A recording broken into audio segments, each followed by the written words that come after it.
인사 같이 한번 하겠습니다. 같이 한번 이렇게 소리내서도 한번 하셔도 좋겠습니다. 같이 인사하겠습니다. 미리 한번 우리 추석 인사 같이 한번 하겠습니다. 풍성한 가을 되시고 행복하십시오. 인사하겠습니다. 일베베 되신 성도들 행복하시고 풍성한 결실이 있을 수 있기를 축복해요. 자, 이제 하나님 말씀 같이 나누겠습니다. 오늘 주신 하나님 말씀은 요한계시록 21장 1절로 7절 말씀입니다. 요한계시록 21장 1절로 7절 말씀입니다. 우리 한 절씩 하나님 말씀을 받들어 읽겠습니다. 요한계시록 21장 1절로 7절 제가 먼저 읽겠습니다. 또 내가 새 하늘과 새 땅을 보니 처음 하늘과 처음 땅이 없어졌고 바다도 다시 있지 않더라. 또 내가 보매 거룩한 성 새 예루살렘이 하나님께로부터 하늘에서 내려오니 그 준비한 것이 신부가 남편을 위하여 단장한 것 같더라. 내가 들으니 보좌에서 큰 음성이 나서 이르되 보라, 하나님의 장막이 사람들과 함께 있음에 하나님이 그들과 함께 계시리니 그들은 하나님의 백성이 되고 하나님은 친히 그들과 함께 계셔서 모든 눈물을 그 눈에서 닦아주시니 다시는 사망이 없고 애통하는 것이나 곡하는 것이나 아픈 것이 다시 있지 아니하리니 처음 것들이 다 지나갔음이로라. 보좌에 앉으시니가 이르시되 보라, 내가 만물을 새롭게 하노라 하시고 또 이르시되 이 말은 신실하고 참되니 기록하라 하시고 또 내게 말씀하시되 이루었도다. 나는 알파와 오메가요 처음과 마지막이라. 내가 생명수 샘물을 목마른 자에게 값없이 주리니. 우리 7절은 같이요. 이기는 자는 이것들을 상속으로 받으리라. 나는 그의 하나님이 되고 그는 내 아들이 되리라. 아멘. 누가 뭐라 해도 천국은 있습니다. 누가 뭐라 해도 천국은 있습니다. 하는 제목 가지고 함께 말씀을 나누기 원합니다. 요한계시록 1장부터 이제 22장까지인데 이제 중반부에 거의 다 왔습니다. 하나님께서 요한을 통해서 1세기 때 그 혹독한 핍박을 받는 그리스도인들에게 위로하시고 싶으셔서 그리고 장차 예수를 믿을 성도들이 이제 어떤 꿈을 가지고 살아야 할지를 우리에게 보여주시기 위해서 요한계시록을 주셨습니다. 여러분, 이 말씀을 붙드는 저와 여러분 될 수 있기를 주님의 이름으로 축복합니다. 어떤 사람이 개와 달리기를 해서 졌답니다. 그랬더니 옆에 있던 사람이 그렇게 말합니다. 개만도 못한 분. 열심히 노력을 해서 달리기를 해서 개하고 똑같이 들어왔다고 하죠. 그러니까 개 같은 분. 또 더 노력을 해가지고 이번에는 개를 이겼답니다. 결승선에서 먼저 들어왔다고 합니다. 개보다 더한 분. 뭐 이렇게 이야기를 했다고 합니다. 제가 어느 책을 이렇게 읽다가 하나의 이제 뭐 극단적인 유머이기는 한데 이 유머에서 하고자 하는 이야기가 뭔가가 중요하죠. 여러분 괜히 목사님이 욕했다 이것만 기억하시면 안 되고 그 내용의 의미가 뭔가를 기억하셔야 되는데 이 사람의 문제는 뭐냐면 늘 개와 비교하는 거죠. 늘 개와 경쟁하는 거죠. 기준이 뭐냐면 개라는 거죠. 그러니까 기준이 잘못됐다는 얘기를 하는 거예요. 기준이 늘 개니까 개 취급을 받는다 하는 거죠. 좀 더 나가서 어떤 사람들은 늘 다른 사람과 자신을 비교합니다. 그래서 여러분, 이 땅에 뭐 70억이 넘는 사람들이 산다고 하지만 그러나 어떤 사람도 같은 사람은 없다고 그러지 않습니까? 다 DNA가 다 다른데, 그런데 다른 사람과 다른데 다른 것을 비교하는 건 말이 안 되잖아요. 다른 건 다른 거지, 차이가 있는 거지, 그게 비교의 대상은 절대 아닙니다. 우리가 하나님 아버지 앞에 딱 섰을 때 하나님이 우리에게 이렇게 말하시지 않을 겁니다. 왜 너는 이스라엘의 해방자 모세처럼 살지를 못했느냐? 왜 너는 목사님 저에게 아마 그렇게 부르시지 않을까요? 예언자 엘리야처럼 왜 그렇게 살지를 못했느냐? 이렇게 하나님이 우리에게 다그치거나 묻지는 않으실 겁니다. 다만 이렇게 말씀하실 겁니다. 하나님은 너는 왜 네 인생을 살지 못했느냐? 왜 내가 너에게 맡겨준 사명을 온전히 감당하지 못했느냐? 이렇게 말씀하시겠죠. 1달란트 받은 종한테 왜 5달란트 받은 종처럼 살지 못했느냐고 꾸중하지 않았습니다. 착하고 충성스럽게 살지 않은 것을 책망하셨지, 왜 5달란트 받은 사람처럼, 왜 2달란트 받은 사람처럼 넌 그렇게 못 사냐, 이렇게 말씀하지 않으셨어요. 왜요? 사람은 비교의 대상이 아니기 때문이에요. 각자가 소중한 존재라는 것이죠. 또 어떤 사람은 자기 생각이 기준이에요. 자기 생각이 기준. 만약에 어떤 사람이 죽을 때 이렇게 말했다고 해보십시오. 나는 이만하면 잘 살았어. 아마 인간적으로 볼 때는 정말 저 사람은 잘 살았나 보다. 아니면 가까운 가족들은 어떻게 생각할지 모르겠지만 아무튼 그 사람은 잘 산 사람일지 모르겠습니다. 누리고 또 즐길 거 즐기고 먹고 싶은 거 먹고 그리고 삶의 여유도 가지고 그리고 또 배울 만큼 배우고 그래서 자기가 생각할 때도 나는 이만하면 잘 살았어. 남한테 큰 피해 안 주고 잘 살았어. 이렇게 말할 수 있을지 모르겠습니다. 그러나 하나님께서 보실 때는 어떠실까? 내 인생을 결산하는 날이 올 텐데 그때 하나님은 뭐라고 말씀하실까? 여러분 잠언 16장 2절 말씀에 보면 여러분 혹시 주보에 있나요? 잠언 16장 2절 말씀이 있어요? 없죠. 예. 사람의 행위가 자기 보기에는 모두 깨끗하여도 여호와는 심령을 감찰하시느니라. 이렇게 말씀했습니다. 그러니까 사람이 자기가 자기를 볼 때는 나는 이만하면 잘 살았어 이렇게 이야기할 수 있을지 모르겠지만 여호와는 심령을 감찰하시느니라. 중요한 게 뭐죠? 우리의 삶의 기준, 행복의 기준, 그리고 성공의 기준은 바로 하나님이어야 한다 하는 것입니다. 자, 지금 제가 말씀드린 건 기준이 뭐냐에 따라서 사람의 삶의 내용이 달라진다는 거예요. 내가 만족하면 내가 잘 사는 인생입니까? 그렇지 않아요. 왜 그렇죠? 우리는 하나님이 창조자이시고 우리의 구원자이시고 우리의 심판자이시기 때문입니다. 믿습니까? 우리는 하나님을 믿는 사람이고 그분의 심판이 있다는 걸 믿는 사람이라면 우리의 기준은 하나님이어야 되고, 하나님이 기준이라는 건 무슨 말이에요? 하나님의 말씀이 삶의 기준이어야 된다는 거죠. 내 인생과 내 삶의 기준은 하나님의 말씀이어야 합니다. 그러므로 말세를 사랑하는 우리 교회 성도들은 최후 심판의 날이 있다. 백보자 심판이 있다. 그리고 천국과 지옥이 있다라고 하는 사실을 믿어야 합니다. 누가 뭐라고 해도, 여러분이 아무리 아니라고 해도 나는 천국과 지옥 나는 가고 싶은 마음 없어. 아무리 그렇게 해도 반드시 천국과 지옥 둘 중에 하나로 우리는 갈 수밖에 없는 심판받을 그런 자라는 사실을 기억해야 합니다. 자, 우리 주부의 요한계시록 20장 10절 말씀이 기록되어 있는데 같이 한번 읽겠습니다. 시작. 또 그들을 미혹하는 마귀가 불과 유황못에 던져지니 거기는 그 짐승과 거짓 선지자도 있어 세세토록 밤낮 괴로움을 받으리라. 여러분, 마귀가 불과 유황못에 던져지니, 불과 유황못, 여기가 지옥인데, 지옥은 원래 사탄 마귀를 위해서 하나님이 예비해 놓으신 곳인데, 마귀를 쫓아 살았던 짐승과 거짓 선지자들, 짐승과 거짓 선지자들에게 속아서 예수 믿지 않는 사람들도 세세토록 밤낮 지옥에서 괴로움을 받으리라. 성경은 분명하게 지옥이 있다, 천국이 있다 말씀하신다는 것입니다. 오늘은 우리가 천국에 대한 말씀을 이제 하나님이 주셨기 때문에 보려고 합니다. 자, 첫 번째 우리가 기억해야 할 것, 천국이 있음을 믿어야 한다는 것입니다. 천국이 있음을 믿어야 합니다.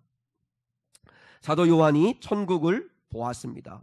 하나님이 1세기 혹독한 핍박을 받는 그리스도인들을 위로하고 싶으셔서, 그리고 또한 21세기에도 동일하게 예수 믿고 살아가는 저희들을 위로하고 싶으셔서 하나님이 요한을 통해서 우리에게 말씀을 주셨는데, 자, 본문 1절과 2절을 같이 한번 읽어요. 시작.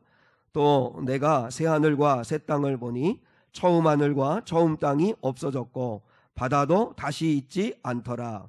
또 내가 보매 거룩한 성 새 예루살렘이 하나님께로부터 하늘에서 내려오니 그 준비한 것이 신부가 남편을 위하여 단장한 것 같더라.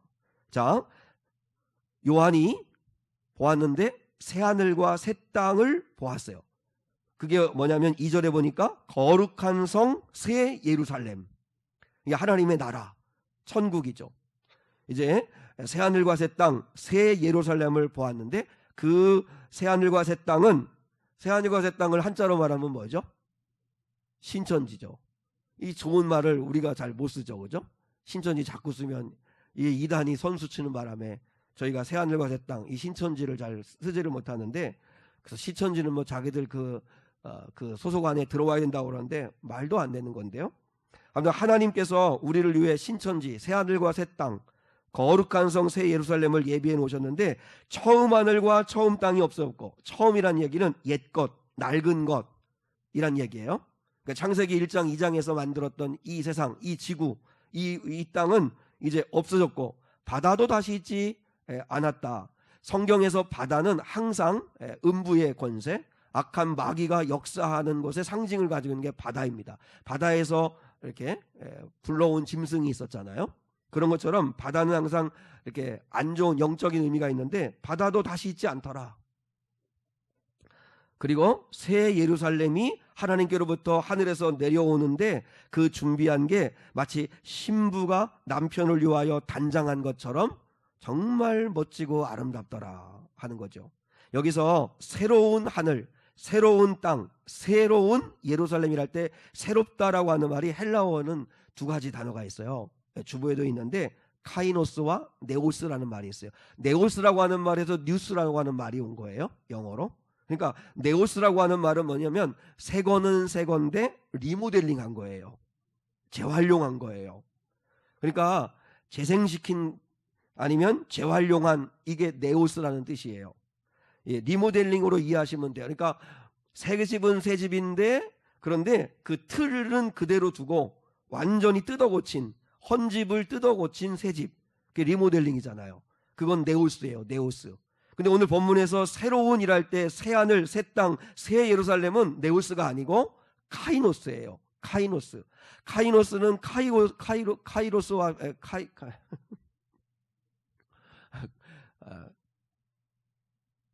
이 카이노스는 이 어떤 그 시간을 뛰어넘는 이 하나님의 차원인데 완전히 다른 차원의 새로운 것. 그러니까 이건 리모델링이 아니라 건축입니다. 새로운 건축.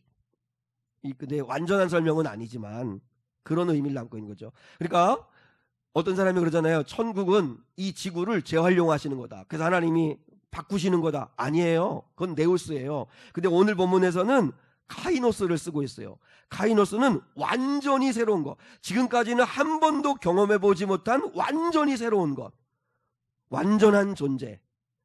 새로운 하늘, 새로운 땅, 새로운 예루살렘. 이것이 하나님이 예비하신 천국이다 라고 하는 것입니다.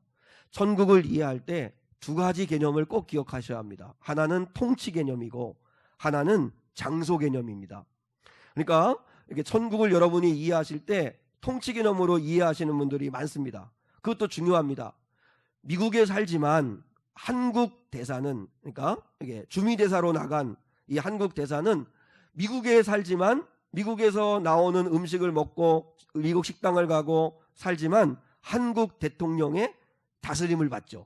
통치를 받는 게 한국 대사죠. 그런 것처럼 우리도 이 땅에 살지만 그러나 하나님의 다스림을 받는 사람들, 그들이 천국이라고 얘기하죠. 그래서 천국은 우리 마음 안에 있는 거다. 우리가 우리 안에 예수님을 모시고 예수님의 다스리심을 받는 사람은 그 사람이 천국이다. 맞아요. 천국은 통치 개념이 있어요. 누구의 다스림을 받는 거냐. 우리가 교회는 나오지만 육신의 생각, 마귀를 쫓아 죄를 지으면 우리는 천국의 시민은 아닙니다. 왜냐하면 악한 마귀에게 조종을 받는 거니까. 우리나라 대한민국에 살지만 간첩 노릇하는 사람들은 북한의 지령을 받거나 아니면 다른 곳의 지령을 받는다면 그는 한국에 살지만 그러나 한국 시민이라 말할 수는 없는 거죠. 그런 것처럼 이 천국은 통치 개념이 있습니다. 근데 또 하나 중요한 건 장소 개념이 있습니다.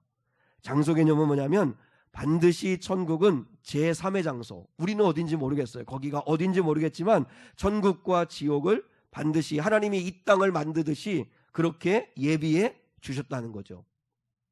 자, 예수님이 분명히 말씀했죠. 요한복음 14장 2절로 3절을 같이 한번 봐요.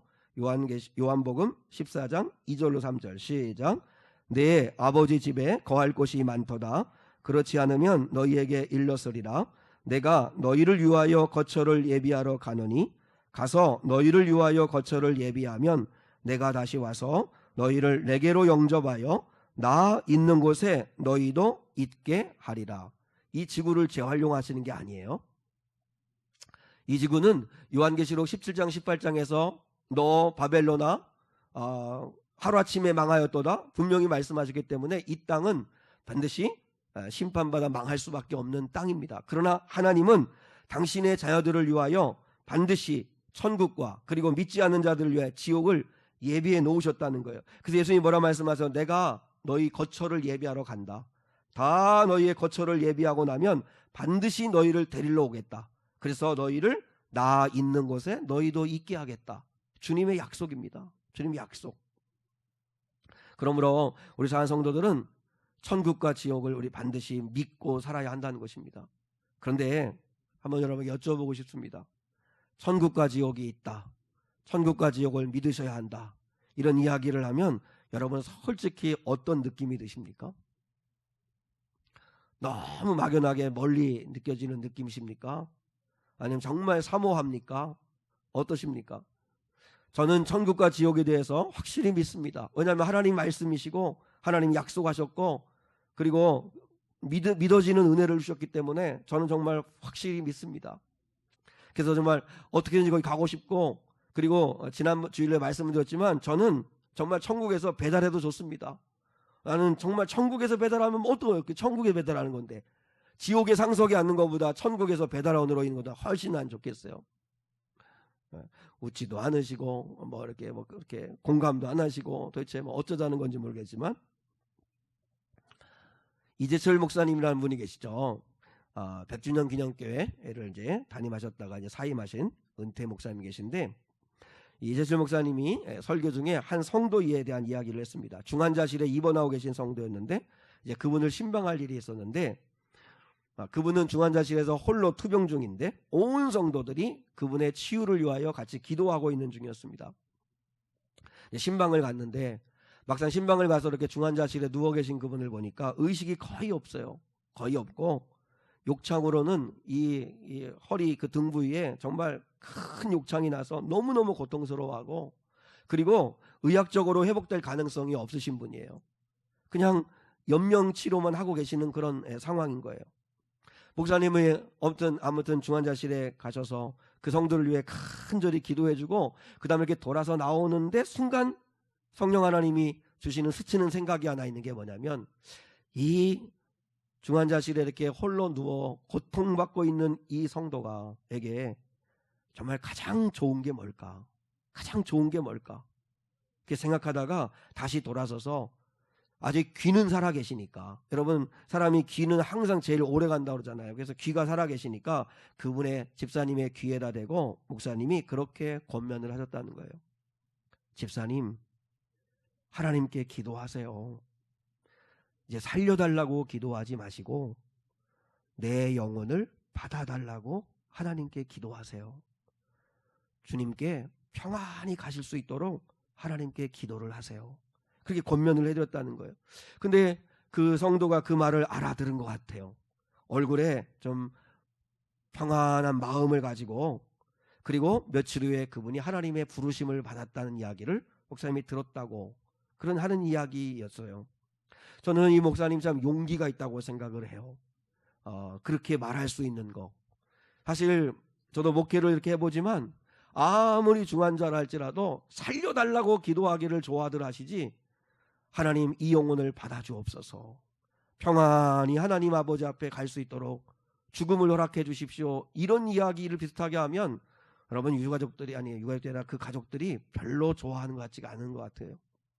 그런 말하기가 너무 조심스러워요. 근데 항상 신앙의 딜레마예요. 항상 이게 모순이에요. 왜냐하면 천국이 있다, 천국을 믿는다라고 하는데, 천국은 정말 너무나 좋은 곳이다라고 하는데, 근데 이 땅에서 그 질병이나 고통을 끌어안고도 여기서 사는 걸 더 좋아하고, 마치 그저 그냥 이 생에서 살아가는 게 더 좋은 것처럼 그렇게 생각하고 있으니까 그런 말을 하기가 너무 조심스러운 그럴 때가 한두 번이 아닌 거죠. 야, 이게 우리가 천국을 믿는 건가? 천국은 좋은 곳이죠. 가보고 싶은 곳이죠. 말은 그렇게 하는데 실제는 안 믿는구나 할 때가 얼마나 많은지 모른다는 거죠.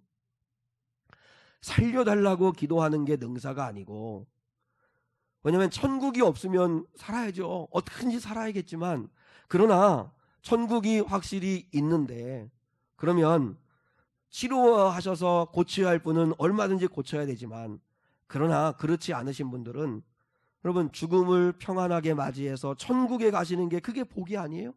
그게 복이잖아요. 성경에 보면 너무 안타까운 죽음을 맞이하신 분들이 있어요.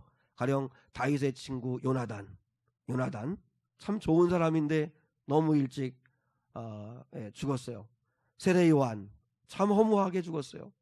스데반 집사님 복음 증거하다가 돌에 맞아 죽었어요. 야고보 사도 제일 12사도 가운데 제일 먼저 꽃 피워보지도 못하고 순교당했어요. 이런 분들을 보면 야 정말 너무 더덥다.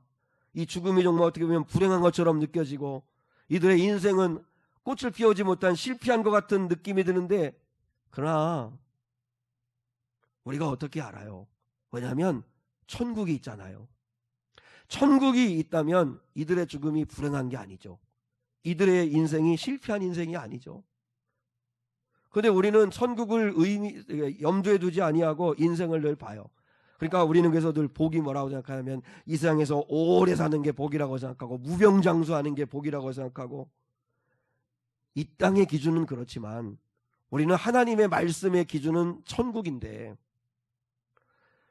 그러니까 우리 상한 성도들 가운데도 이 땅에서 가난하다, 나는 이룬 게 별로 없다, 그리고 내가 내 몸이 병들었다, 몸이 정말 힘들다, 힘든 일이 날마다 있다, 그래도 낙심하지 말아야 할 건 우리에게 천국이 있다는 것이죠. 천국이 있다는 걸 믿는다면 불행한 게 아닐 수 있다는 거죠. 천국을 가진 사람이라면 여러분 그 자체가 행복한 거고 그 자체가 성공한 사람일 수 있다는 것입니다. 저는 우리 상한 성도들이 천국을 정말 믿고 살았으면 좋겠습니다. 천국을 진짜 믿으면 용서 못할 게 뭐가 있고 풀지 못할 게 뭐가 있고 그리고 이해하지 못할 게 뭐가 있겠어요.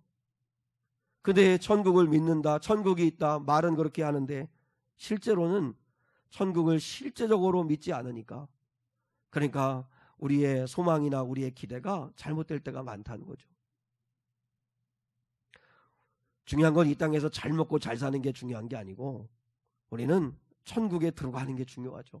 그러면 천국에 들어가는 사람이고 이 땅에서도 거지 나사로처럼 비록 부잣집 그 담벼락에서 병들어서 누워있는 개가와 핥아버리는 그런 초라한 인생일지 몰라도 그는 아브라함의 품에 안기는 영광을 이뤘죠.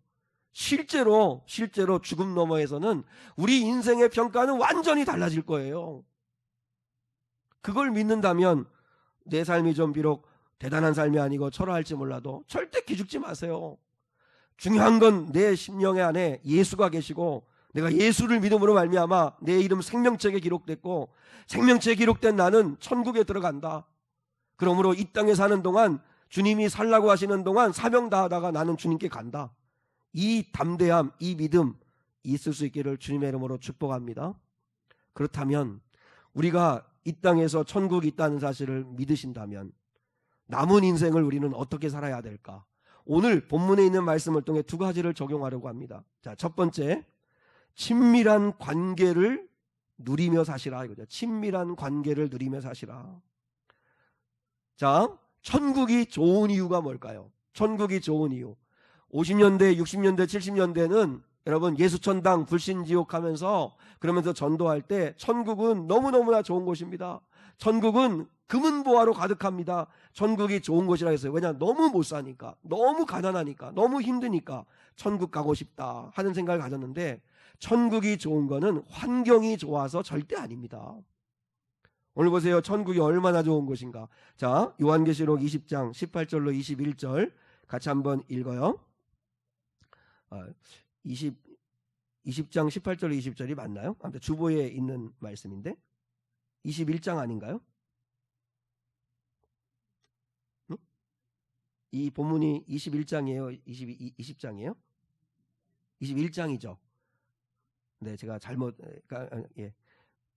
요한계시록 21장 18절로 21절, 자, 주보에 있는 거 그대로 읽겠습니다. 시작.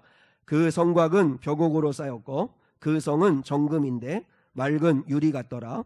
그 성의 성곽의 기초석은 각색 보색으로 꾸몄는데 첫째 기초석은 벽옥이요, 둘째는 남보석이요, 셋째는 옥수요, 넷째는 녹보석이요, 다섯째는 홍만호요, 여섯째는 홍보석이요, 일곱째는 황옥이요, 여덟째는 녹옥이요, 아홉째는 다망옥이요, 열째는 비치옥이요, 열한째는 청옥이요, 열두째는 자수정이라.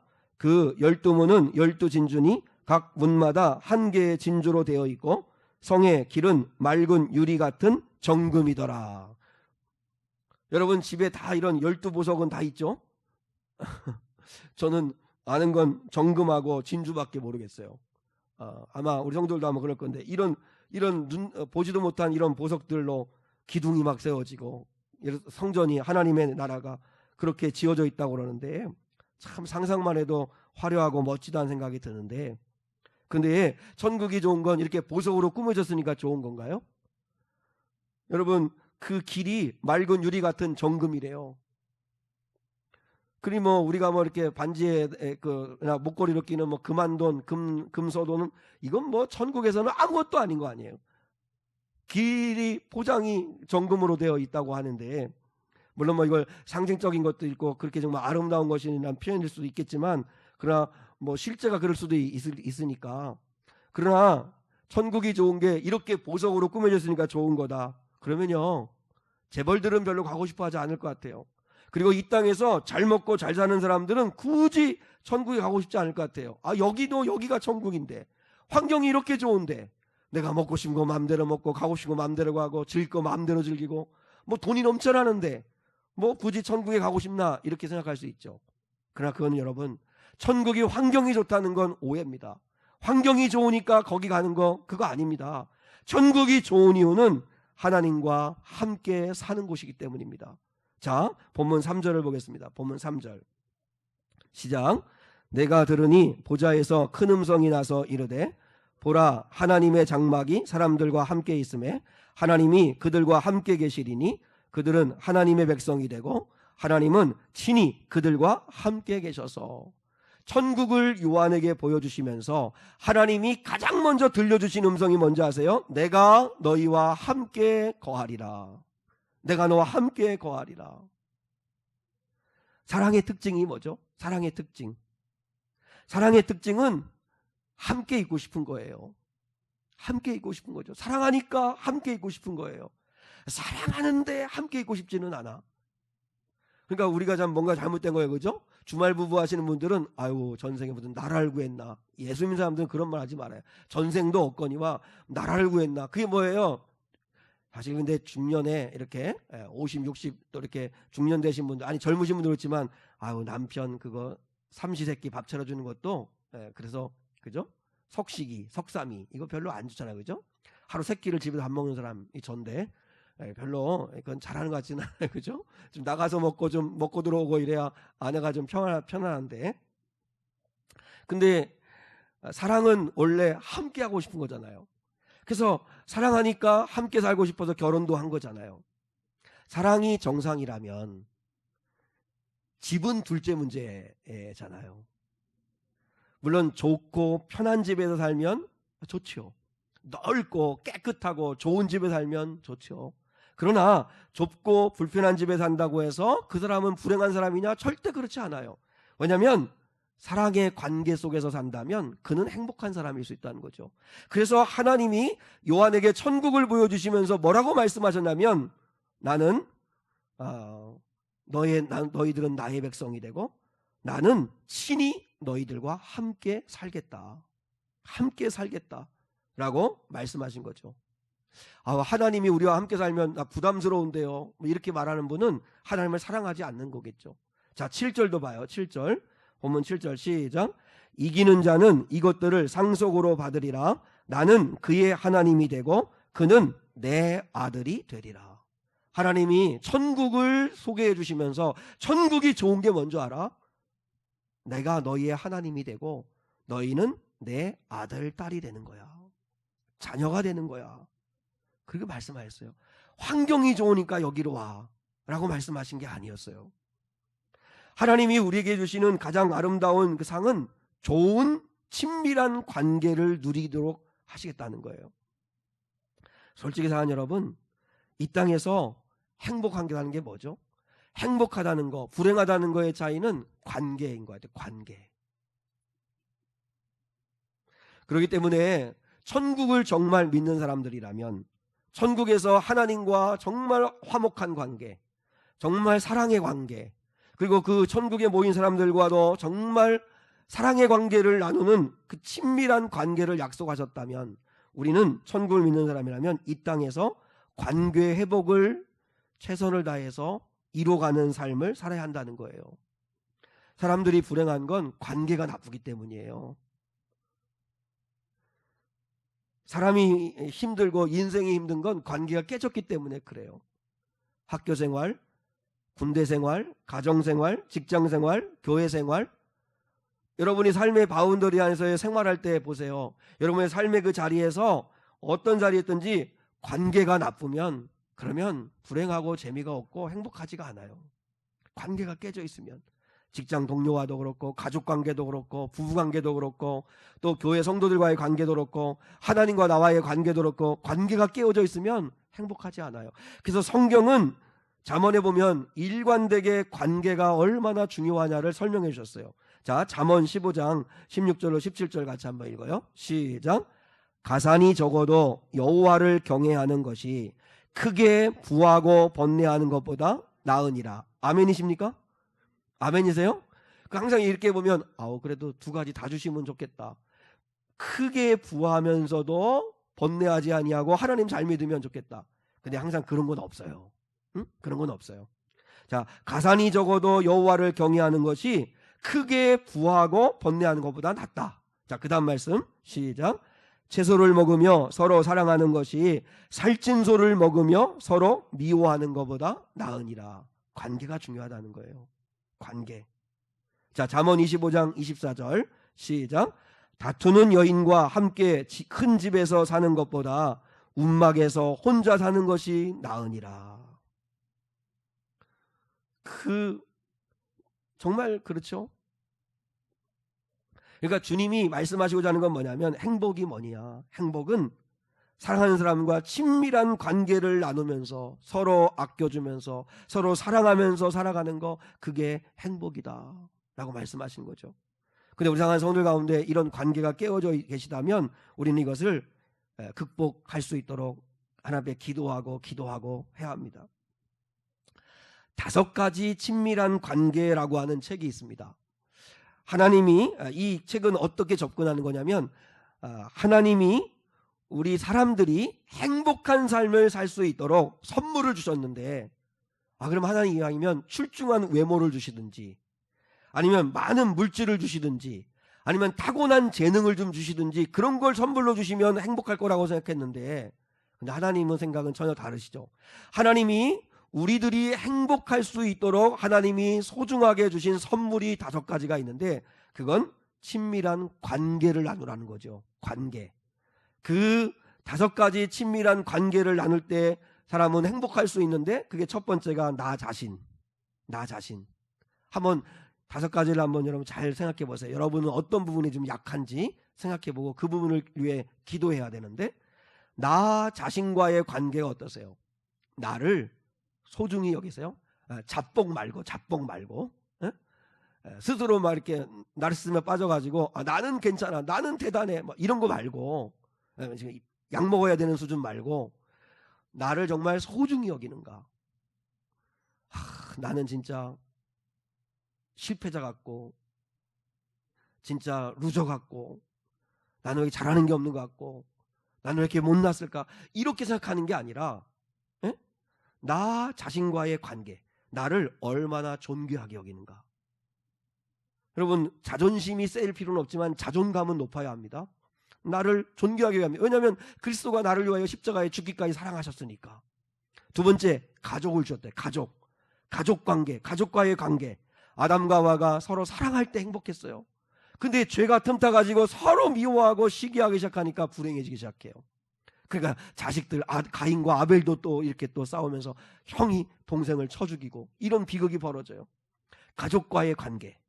자, 시댁, 친정과의 관계 속에서 혹시 여러분이 가족과의 관계가 멀어져 있거나 깨어져 있거나 뒤틀려 있다면 이걸 위해 기도하고 여러분이 화해를 시도해야 합니다. 왜냐하면 천국을 가진 자라면, 왜냐하면 천국에서도 하나님과 화해를 누리며 살아가는 친밀한 관계를 누리는 곳인데, 그 천국을 믿는 사람이라면 우리는 이 땅에서 관계를 회복하는 일에 힘써야 합니다. 세 번째, 친구와 동료, 직장 동료, 아니면 학교 친구, 이런 친구와 동료와의 관계.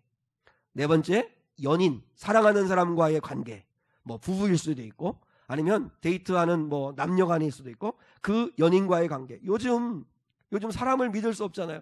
조금만 비유 틀리고 정말 화가 나면, 그러면 정말 사랑한 사람을 사랑한다는 이유 때문에 뭐 데이트 폭력이나 이런 가정 폭력이나, 이건 말도 안 되는 일들이죠. 이 사랑하는 사람들과의 관계. 그리고 다섯 번째는 하나님과의 관계. 이 다섯 가지는 하나님이 우리를 행복하라고, 친밀한 관계를 나눌 때 행복한 거라고 주시는 선물이라는 거예요. 이 다섯 가지는 우리 사람을 행복하게 하는 거예요. 비록 내가 큰 집, 대굴 같은 집에 살지 않아도, 내가 많은 돈을 벌지 않아도 이 관계가 회복되기를 시작할 때 행복한 거예요. 그러니까 우리는 관계를 놓고 하나님 앞에서 기도해야 합니다. 기도해야 합니다. 제가 책을 읽다가 발견한 글귀가 하나 있는데 너무 마음이 와닿아서 제가 성도들과 꼭 나오고 싶어서 제가 주부에도 기록했는데, 로빈 S. 샤르마라고 하는 분이 쓴 책이 내가 죽을 때 누가 울어줄까, 내가 죽을 때 누가 울어줄까라고 하는 그 책에 나오는 한 글귀인데요. 자, 같이 한번 읽어봐요. 자, 시작. 얘야, 네가 태어났을 때 너는 울음을 터뜨렸지만 사람들은 기뻐했단다. 그렇죠, 그죠? 내가 태어날 때 나는 울면서 태어났는데 울음을 터뜨렸지만 주변에 엄마, 아빠, 가족들 다 기뻐했죠. 그러면 이제 얘야, 그 다음에 시작. 얘야, 네가 죽을 때에는 사람들은 울음을 터뜨리지만 너는 기뻐할 수 있도록 살아야 한단다. 이걸 꼭 기억하면 좋겠어요. 우리가 죽을 때에는 사람들은 울음을 터뜨려줘야 된다는 거예요. 그러려면 어떻게 해야죠? 사랑하고 섬기고 나누고, 그리고 내 존재를 존귀하게 여길 수 있도록 내가 그렇게 살아야 되죠. 남을 유익하게 하고 그렇게 사랑하며 살아야 되죠. 그래야 내가 죽었을 때 울음을 터뜨릴 수 있는 사람이 있을 거 아니에요. 이게 관계를 회복하는 일에 힘쓰는 거예요. 내가 죽었을 때 울음을 터뜨릴 수 있도록 사랑하며 살고 있나? 용서하며 살고 있나? 희생하며 살고 있나? 자기밖에 모르고 욕심껏 살고. 제가 어느 드라마를 보는데 아버지가 술만 먹으면 엄마를 그렇게 때리고 그 가정폭력을 하고 늘 도박하고 돈만 있으면 빼앗아 가서 잘못된 것을 사용하고 하는 그런 아버지인데, 그 아버지가 병들었을 때 아들이 찾아가가지고 이렇게 해요. 아버지 죽으면 나 웃을 겁니다. 여러분, 끔찍한 거 아니에요? 아버지가 죽을 때 나는 웃을 겁니다. 그러니까 아버지가 아직도 그 아들의 그 말을 깨닫지 못하고 웃어라 뭐 이렇게 비웃어거리면서 그렇게 비참하게 죽어가요. 얼마나 불쌍한 인생입니까? 내가 죽을 때 울음을 터뜨릴 수 있도록 우리가 살아야죠. 그리고 나는 죽을 때 기뻐할 수 있어야 되는 거죠. 왜 기뻐할 수 있죠? 후회 없이 살았으니까, 하나님이 주신 사명 다했으니까, 중요한 거 천국을 믿으니까, 천국 가니까. 아멘이십니까? 저는 사랑하는 성도들이, 여러분이 죽을 때 사람들은 울음을 터뜨리지만 나는 기뻐할 수 있도록 살아야 된다. 이 말을 꼭 기억하시면 좋겠어요. 그게 천국을 믿는 사람이에요. 그리고 관계를 지향하는 사람이에요. 천국은 관계를 누리는 곳이거든요. 그러면 천국을 믿는 사람이라면 이 땅에서도 관계를 누리는 삶을 사셔야 돼요. 근데 관계는 다 깨지고, 그리고 그저는 하나님을 믿는다? 말이 안 돼요. 자, 또 하나 마지막, 두 번째, 천국을 믿으신다면 하나님께 위로받고 위로하며 사셔야 한다. 위로받으며 위로하며 사셔야 된다. 자, 4절로 5절 봐요. 본문 4절과 5절 시작. 모든 눈물을 그 눈에서 닦아주시니 다시는 사망이 없고 애통하는 것이나 곡하는 것이나 아픈 것이 다시 있지 아니하리니 처음 것들이 다 지나갔음이로라. 보좌에 앉으시니가 이르시되 보라 내가 만물을 새롭게 하노라 하시고 또 이르시되 이 말은 신실하고 참되니 기록하라 하시고. 자, 여러분 꼭 이 날을 기억하십시오. 주님의 나라에 가면 주님은 우리의 눈에서 눈물을 닦아주시고, 참 세상 울 일 많죠. 억울해서 울고 아파서 울고 속상해서 울고 못나서 울고 정말 우리가 울 일이 많은데 우리 주님이 내 눈에 흐르는 눈물을 다 닦아주시고 천국에는 다시 사망이 없고 다시 죽는 일, 다시 헤어지는 일이 없고 천국에서는 곡하는 것이나 아픈 것이 다시 없다. 천국에서는 여러분이 아마 가장 아름다운 모습으로 아마 부활할 거예요. 그 몸을 가지고 살 거예요. 이 땅에서는 불편하고 힘들고 정말 어렵지만 그러나 천국에서는 모든 것이 다 회복돼요. 이거만큼 위로가 어디 있어요. 주님은 이 말씀 왜 하시는 거죠? 위로하고 싶으신 거죠. 너희들은 이 놀라운 위로가 있다. 놀라운 위로가 있다. 그런데 사랑하는 여러분, 중요한 건 그래, 천국 가면 위로받을 거야. 천국에는 죽는 일 없대. 이 땅에서는 내가 비록 가난하고 정말 초라하고 부족하지만 그래, 천국 가면 다 회복될 거야. 그러면 우리의 행복과 기쁨을 천국에 들어간 날로 그냥 이렇게 밀어놓고 지금 이 땅에서는 힘들고 괴롭고 그저 그냥 하루하루 우울하면서 그렇게 살라는 거예요? 아니에요. 영원한 하나님의 위로가 기다리고 있는 천국을 믿는다면 그러면 이 땅에서도 너희는 얼마든지 하나님의 위로를 받으며 살아야 한다는 거예요. 이 땅에서도 여러분 천국을 누리며 살아야 되잖아요. 그러면 천국을 누린다는 게 뭐예요? 하나님의 위로를 여기서도 받아야 된다는 거예요. 그걸 제가 마라와 엘림이라고 하는 걸로 설명하고 말씀을 마무리할게요. 하나님이 이스라엘 백성들을 애굽에서 불러내셨어요. 애굽에서 불러내셔서 홍해바다를 건너가게 하신 것, 애굽에서 불러내신 걸 구원하셔서 물세례, 물을 통과하게 하셔서 이제 그들을 하나님의 나라 가나안이라고 하는 영원한 천국으로 우리를 인도하셨어요. 근데 애굽에서 불러내셔서 예수를 믿게 하셔서 홍해바다를 건너고 나자마자 그들이 맞이한 첫 번째가 마라였고 그 다음에 엘림이었어요.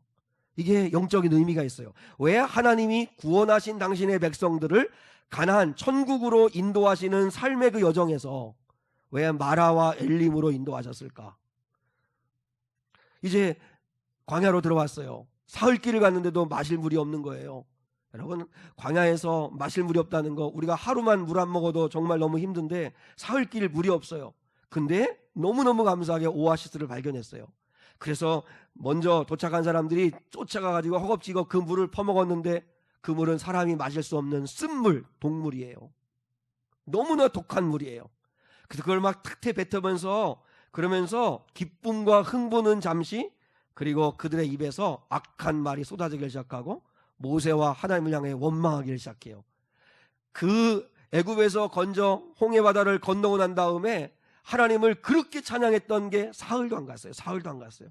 사흘 만에 물이 없고 물을 봤는데 독한 물, 쓴물이어서 마실 물이 없으니까 모세를 향해 원망해요. 그러니까 모세가 위급해지니까 하나님께 기도했는데 하나님이 한 나뭇가지를 일러주셔가지고 그 나뭇가지를 물에 던졌더니 그 물이 단물이 되었다 하는 사건이 마라예요. 그래서 이스라엘 백성들이 쓴물이라고 하는 그 의미로 마라라고 하는 이름을 붙였어요. 그리고 난 다음에 엘림으로 인도하셨어요. 엘림에 갔더니 물샘 오아시스가 12개가 있고, 그리고 거기에는 여러분 종려나무가, 아름드리 큰 종려나무가 70그루가 있는 정말 아름다운 오아시스였어요. 거기서 이스라엘 백성들이 한 달 정도를 휴양처럼 머물렀다가 계속 이제 믿음의 길을 가요. 자, 그러면 신앙생활 하다 보면 우리 인생 가운데도 똑같아요. 왜 하나님이 마라와 엘림으로 인도하시나?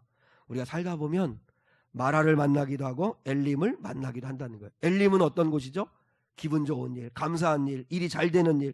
우리 성도들 가운데도 지난 한 주간 동안에 엘림을 만나신 분들이 있어요. 그러면요, 콧노래가 나오고 기분이 좋고 하나님을 찬송하고 싶고 웃음이 떠나지 않고 감사가 넘쳐요. 혹시 우상한 성도들 가운데 살다 보면 엘림을 만날 수 있어요. 승진할 수도 있고, 또 아니면 돈을 좀 더 이익이 될 수도 있고, 뭐 불법이 아니라면, 잘못된 게 아니라면 엘림을 만났을 때 마음껏 감사하세요. 마음껏 기뻐하세요. 혹시 주변의 성도들 가운데 엘림을 만난 성도가 있으면 시기하고 질투하는 게 아니라 박수 쳐주고 같이 기뻐해주고, 네? 그렇게 해주셔야 돼요. 축복해주는 거, 그 엘림을 만난 거죠. 그런데 인생 살다 보면, 신앙생활 하다 보면 가나안이라고 하는 천국, 이 약속의 땅으로 가는 그 길에는 엘림만 있으면 얼마나 좋겠어요. 근데 하나님은 마라를 가게 하시죠. 마라. 확률로 따지면, 퍼센테이지로 따져보면 엘림보다도 마라가 훨씬 많은 것 같아요. 이 땅을 살아보면. 그죠? 격하게 공감하신 분들이 계신데 마라가 훨씬 많아요. 걱정할 일, 근심할 일, 아프고 힘든 일, 불평 원망할 일 많아요. 마라를 만났을 때 여러분 꼭 기억해야 할 것, 첫 번째는 믿음이 없거나 하나님께 벌을 받아서 마라를 만났다고 생각하시면 안 돼요. 난 믿음이 없어서, 하나님이 때리시는구나, 하나님이 또 때리시는구나. 절대 그렇지 않아요. 마라를 만났을 때 기도하고 자기를 돌아보세요. 회개할 건 회개하세요. 그런데 중요한 건 마라에서도 하나님이 위로를 해주셨다는 거예요. 이게 중요해요. 여러분, 우리는 마라를 만나면 빨리 하나님 엘림으로 옮겨주세요 이렇게 말하는데 아니었어요. 하나님은 마라에서도 은혜를 주셨어요. 뭐죠? 나뭇가지예요. 그 나뭇가지는 예수 그리스도의 십자가라고 모든 학자들이 다 이야기해요. 그 쓴물, 독한 물, 사람이 먹으면 죽는 물에다가 나뭇가지를 던졌더니 단물이 돼서 사람들이 먹고 마시고 즐거워할 수 있게 되었어요. 우리 예수 그리스도께서 이 땅에 오셔서 우리가 쓴물, 독한 물, 죄의 바이러스로 우리가 죽을 수밖에 없는 자들이 되었는데 십자가에서 그 예수가 죽으심으로 말미암아 그 예수를 믿는 자마다 단물 되게 하시고 행복한 자가 되게 하시고 구원받은 자가 되게 하신 그 상징적 사건이다, 이렇게 이야기를 해요. 중요한 건 마라에서도 하나님은 위로해 주셨다는 거예요. 그리고 엘림으로 넘어가게 하셨다는 거예요. 항상 하나님은 이렇게 우리를 인도하신다는 거예요. 그러니까 사랑하는 성도 여러분, 마라를 만나도 우리는 기뻐할 수 있어요. 왜요? 거기서도 하나님의 위로가 있어요. 예수 그리스도 붙들면 돼요. 예수 그리스도를 의지하면 돼요. 엘림을 만나면 찬양하시면 돼요. 하나님께 감사하시면 돼요. 그리고 주변 사람들과 함께 기뻐하시면 돼요. 주변 사람들이 엘림을 만나면 축복해 주시면 돼요. 여러분이 마라 가운데 있다면 그리스도를 붙드시면 돼요. 그러면 치료자 되시는 그리스도께서 우리를 구원하여 내신다는 거예요. 여러분, 마라와 엘림은 과정이었어요. 과정에서는 마라와 엘림을 만나요. 가나안이라고 하는 천국으로 가는 과정에는 마라도 있고 엘림도 있어요. 괜찮아요. 근데 거기서도 하나님의 위로가 있다는 거예요. 저는 이 위로 붙드셔야 돼요. 우리 교회 성도들이 천국 바라보고 사시더라도 여러분 위로 받으시면서 여기서도 천국만 가면 나는 된다, 천국 가면 이 억울함 다 풀린다, 그렇게 생각하지 마시고 여기서도 천국처럼, 여기서도 하나님의 위로 받으시면서 사시는 저와 여러분 되실 길을 주님의 이름으로 축복합니다. 조금 설교가 길어서 죄송해요. 자, 우리 찬송가 492장, 제가 참 좋아하는 찬송인데 우리 1절과 4절 우리 두 절 찬양 부르고 축도하겠습니다. 자, 잠시 세상에 내가 살면서 항상 찬송 부르다가 우리 492장 1절 4절 하나님께 올려드리겠습니다.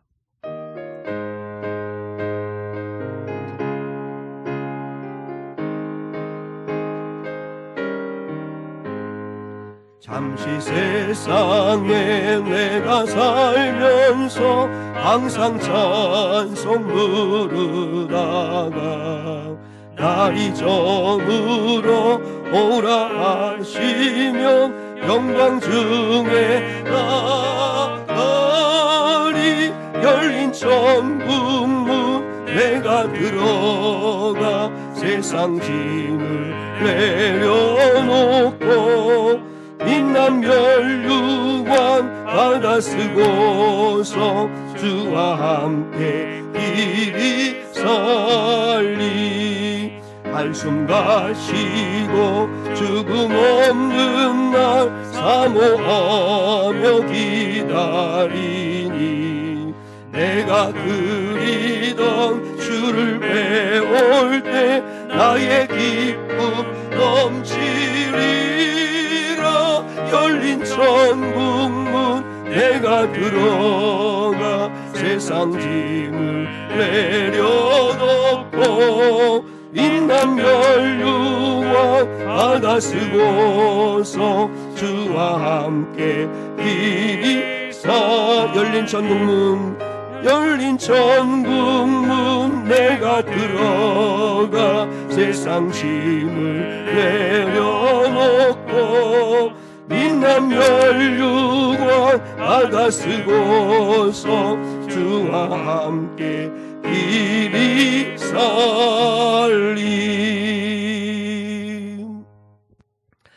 자, 여러분, 어떤 이는 종교가 아편이다, 천국을 이렇게 얘기하는 건 아편이다, 그래서 잠시 고통 있게 만들고 그 다음엔 더 고통스럽게 만드는 아편 같다, 그렇게 이야기하는데 그건 정말 막말이고, 이런 우리 찬송과 그리고 또한 하나님의 말씀은 현실에 그대로 이루어질 하나님의 약속이라는 사실을 기억하십시오.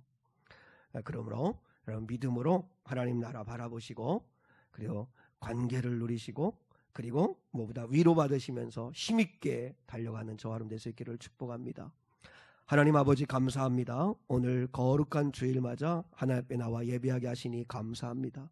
우리 일부 예배 나와 예배하는 사랑하는 성도들에게 하나님의 한량없는 은혜, 하나님의 놀라우신 은혜가 넘치게 도와 주시옵소서. 아버지, 우리 귀한 성도들을 축복하시고 천국을 믿는 자답게 아버지 이 땅에서도 관계의 기쁨을 누리며 또한 하나님의 위로를 받으며 누군가를 위로하는 거룩한 자들이 되게 하옵소서. 오늘도 귀한 예물을 하나님께 정성을 담아 봉헌하여 드렸습니다. 이 예물 받으시고 하나님 나라 아름다운 곳, 영광된 곳에 사용해 주시옵소서. 감사하옵고 사랑 많으신 예수 그리스도의 이름 받들어 기도드리오며, 지금은 우리 주 예수 그리스도의 은혜와 하나님 아버지의 극진하신 사랑과 성령 하나님의 함께하심이 오늘 이곳에 모여 예배한 거룩한 성도들 위에 영원히 함께하시기를 축원하옵나이다. 아멘.